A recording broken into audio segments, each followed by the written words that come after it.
tudo bem? É uma alegria estar com você em mais um programa Psicolóquios com Joana de Ângeles. Bem-vindos.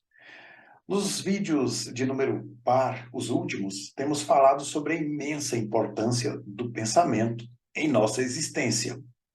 Hoje, mantendo essa temática, vamos falar sobre pensamento e ação. Esse é o subtítulo do capítulo 9, Busca Interior, do último volume da série psicológica Joana de Ângeles, que é o livro Em Busca da Verdade. Antes, porém, vamos citar um pensamento bastante conhecido. Pensamentos conduzem a sentimentos. Sentimentos conduzem a ações. E ações conduzem a resultados. De Harv Eker.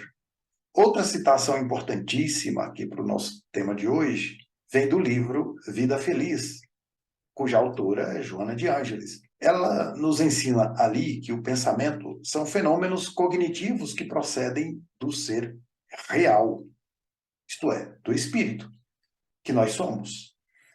Então ela diz, pensa no amor e te sentirás afável.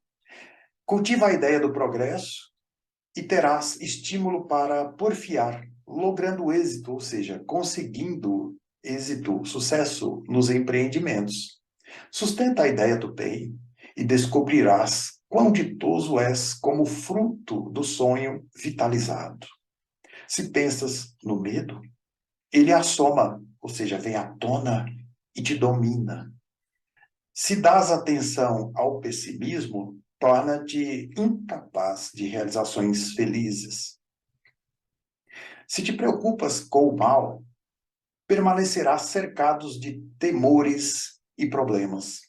Se agasalhas as ideias enfermiças, ideias doentias, perderás a dádiva da saúde. Tudo pode ser alterado sob a ação do pensamento, portanto. Agora, voltando ao tema inicial, vamos agora iniciar de fato, não é? Pensamento e ação. Lá, ela vai dizer que, através do pensamento, cada ser humano eleva o seu estágio de evolução. Os níveis de consciência, vamos mudando, nos elevando nível após nível de consciência, expandindo, portanto, a nossa consciência. Caracterizando-se pela nobreza das ideias que formulamos ou pela vulgaridade em que nos comprazemos, sentimos prazer. Desenvolvendo a capacidade de pensar, ultrapassando as barreiras dos instintos que limitam. O espírito vem ampliando a percepção do psiquismo divino que nele existe, adquirindo essa peculiar capacidade, base para todas as realizações existenciais. Essa faculdade inata, a de pensar, que se desdobra mediante as experiências contínuas, é portadora de um poder para a ação, que a torna elemento vital no desenvolvimento do espírito, na sua incessante busca de felicidade. À medida que o ser humano encontrou desafios e dificuldades na vilegiatura orgânica, nos primórdios da evolução, nos seus primeiros passos, lá atrás, séculos atrás, foi desenvolvendo a caixa craniana e aumentando o volume do cérebro, graças ao surgimento dos neurônios necessários às sinapses mais elevadas e às expressões que iriam caracterizar o pensamento, surgindo por ampliação do instinto, que são os arquétipos, os modelos de comportamento lá de Carl Gustav Jung, considerando-se que os instintos são uma forma primária de pensamento. As necessidades ambientais e a luta pela sobrevivência estimularam o espírito a liberar as funções que se encontravam em latência, ou seja, ali dormitando, aguardando exercício. Observe que aqui, neste ponto, já se entra em ação, dando lugar ao surgimento das ideias, ao desenvolvimento das faculdades psíquicas. O pensamento, como emanação do espírito, é um instrumento hábil para o estabelecimento da razão, do discernimento, da consciência que se desenvolve através de níveis específicos até fundir-se na identificação cósmica. Atingimos, portanto, a consciência cósmica, conforme sucede com o próprio pensamento. Em cada etapa, o espírito exercita, em especial, determinada faculdade, ora intelectiva, ora emocional, abrindo espaço para as aptidões sociais, políticas, que irão construir a sua plenitude.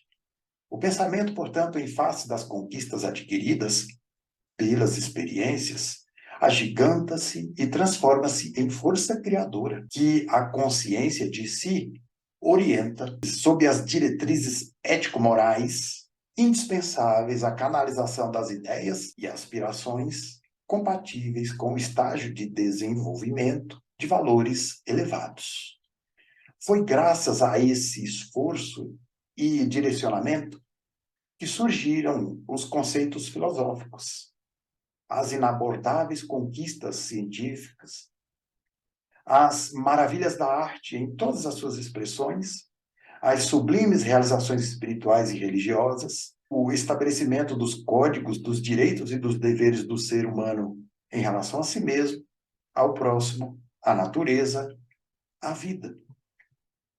Esse incessante processo de crescimento experimentou também vários embates, quando as opções do pensamento se mantiveram nas heranças do primarismo, principalmente na agressividade e na violência, na pulsão do poder e do prazer, nos caprichos infantis mal suportados, dando lugar ao crime, à destruição, ao despautério, à crueldade não diluída no íntimo. Portanto, são os instintos primitivos de que ela está falando. Na atualidade, quando se alcançou o máximo do progresso científico e tecnológico, até então jamais logrado, lamentavelmente permanecem ainda as expressões grosseiras e perversas do pensamento primitivo, que não evoluiu no direcionamento ético e moral gerador dos sentimentos de paz e de compaixão, de bondade e de compreensão da finalidade existencial na Terra. Tudo no ser humano tem origem no pensamento, que logo se transforma em ideia, desenhando as possibilidades de realização, a fim de converter-se em ação. Como efeito, assevera-se com severidade que o fato de pensar-se em determinada ideia que se fixa já se está cometendo o ato. Em o Evangelho de Jesus, por exemplo, essa força de expressão está definida no capítulo 5 de Mateus, versículo 28, quando enuncia: Eu, porém, vos digo que todo aquele que olhar para uma mulher para a cobiçar, já em seu coração cometeu adultério com ela. Certamente, quando se olha algo ou alguém, logo surge a formulação da ideia, do desejo, da necessidade.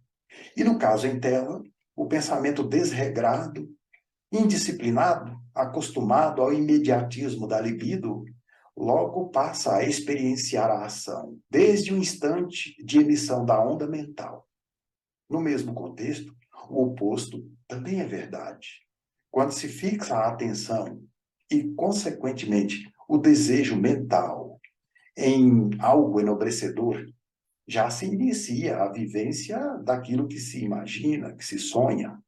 Essa força do pensamento também responde pela conduta emocional, pelas heranças positivas ou negativas do indivíduo, cabendo-lhe direcionar os seus anseios para as questões superiores da existência, as que dignificam e promovem o sentimento e a própria vida. É nessa estrutura que o self, ou seja, o eu real, o espírito imortal, adquire resistência para compreender e aceitar a sombra que ele mesmo possui. Conviver com o ego, esse eu transitório, limitado, sem luta nem conflito. Quando vitimado por transtornos psicológicos, o indivíduo apresenta-se incapaz de fixar o pensamento na esperança e na expectativa de recuperação, normalmente porque sempre cultivou as ideias negativas, pessimistas e perturbadoras, às quais se acostumou, que justifica informando não ter forças para corrigir o velho hábito e passar a contribuir em favor da psicoterapia libertadora. Em se esforçando, no entanto, e desejando a conquista da saúde física, emocional ou de algum transtorno mais profundo, desde que, não estando afetado na função do pensamento, poderá fixar a mente nas perspectivas saudáveis do refazimento, auxiliando os neuropeptídeos na produção das substâncias especiais para o reequilíbrio. Por motivos óbvios, somente o ser humano pensa, é capaz de compreender abstrações, de conceber e antever o que lhe ocorre nos painéis da mente, e que pode materializar posteriormente através do empenho e da dedicação na construção das ideias. Mediante o pensamento bem ordenado, todo o construto do ser avança pelas vias formosas da saúde e da edificação interior, alcançando o elevado patamar da individuação. Bem, chegamos ao final deste vídeo. Espero que você esteja muito curioso, curiosa para ler na íntegra as obras indicadas aqui.